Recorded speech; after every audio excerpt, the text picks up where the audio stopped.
The other day I was flipping through a Japanese dictionary, and I came across something really weird. It was this little linguistic mystery that I just had to get to the bottom of. So come on, let's dive in together. Okay, right off the bat, take a good look at these two kanji. Now, focus on that component part on the side of each character. That's called a radical. So my question for you is the radical in the left character the same as the one on the right? I mean, they look identical, don't they? Well, the answer is so much more interesting than you might think. And that brings us to our first piece of the puzzle. We've got a radical that looks super simple, but it's basically like a pair of identical twins, and each one is hiding a completely different identity. So this little radical, it's so common. I mean, you see it all over the place in kanji. Sometimes it's on the left, sometimes it's on the right. Now, my first thought was, maybe dictionaries just list them separately for left side and right side to make searching easier. A totally logical guess. But turns out, that wasn't it at all.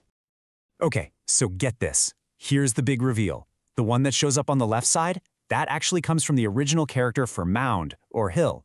And the one on the right, that one comes from the character for town or village. Yeah, two totally different characters with two totally different meanings that just happen to look exactly the same now. Wild, right? So the next question is, how did this even happen? Well, the best guess is, it's all about simple, everyday convenience. I mean, think about it. For centuries, you have people writing quickly, using shorthand, just trying to get words down. And over time, the unique shapes of mound and town just got smoothed out, simplified, until they basically morphed into the exact same form we see today. Okay, so that leads to a pretty logical question, doesn't it? If they've looked the same for ages, why do modern dictionaries still go to the trouble of treating them as two completely separate things? I mean, why not just group them together? It seems like it would make things a lot simpler. Well, the answer is something called semantic integrity. That's a fancy way of saying the meaning still matters. A lot. Even though they look identical, they're still carrying their original meanings, right? A character that's talking about a slope needs the mound radical. One for a place needs the town radical. If you just combine them, it would create all this confusion. So, to keep everything clear, dictionaries keep them separate. Makes sense, right? But hold on, because the story doesn't end there. And here's where the plot thickens. Because, just when we thought we had this all figured out, this nice, neat explanation, another pair of characters comes along and just throws a huge wrench into the whole thing. Let's talk about meat versus moon. So check this out. We have another pair of these lookalikes. On one side, you've got the meat radical. Originally, it looked kind of like a squished version of the full character from meat. Makes sense. On the other side, you have the moon radical, which pretty much looked just like it does today. But now, in modern fonts, they are completely indistinguishable. They look exactly the same. And this is where it gets bizarre. This chart really lays out the contradiction for us.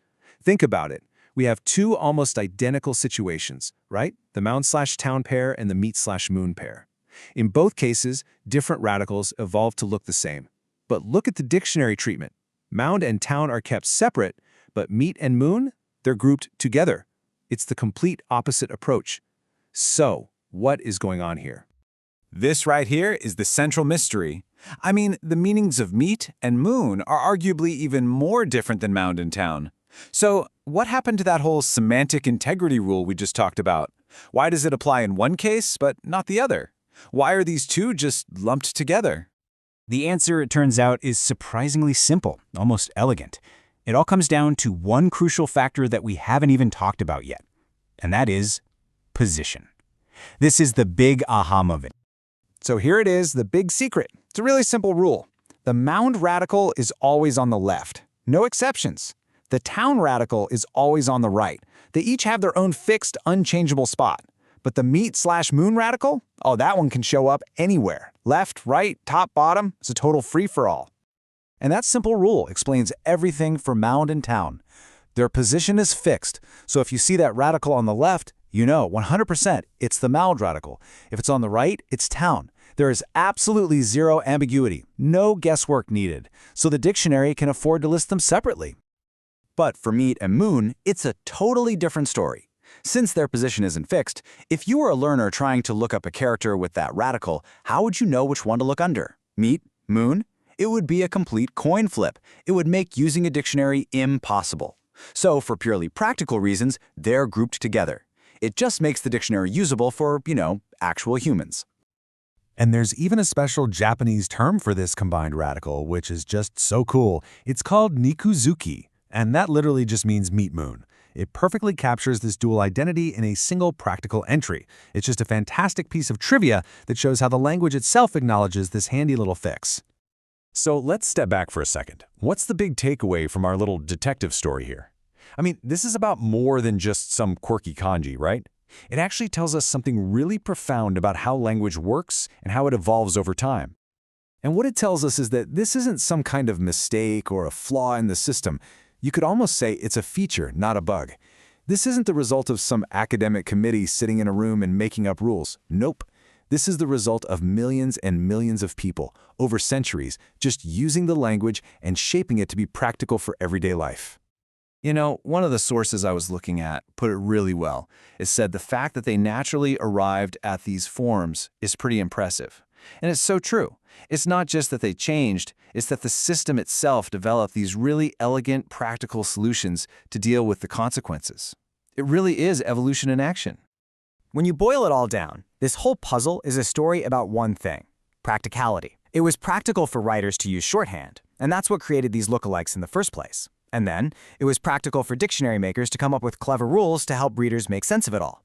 It shows how the tools we use to communicate are constantly being shaped over centuries by our own needs. And that kind of leaves us with one last big question to think about, doesn't it? These changes we've been talking about, they happened over hundreds of years. But language is always changing. It never stops. So it makes you wonder, what parts of our own language are changing right now, right under our noses?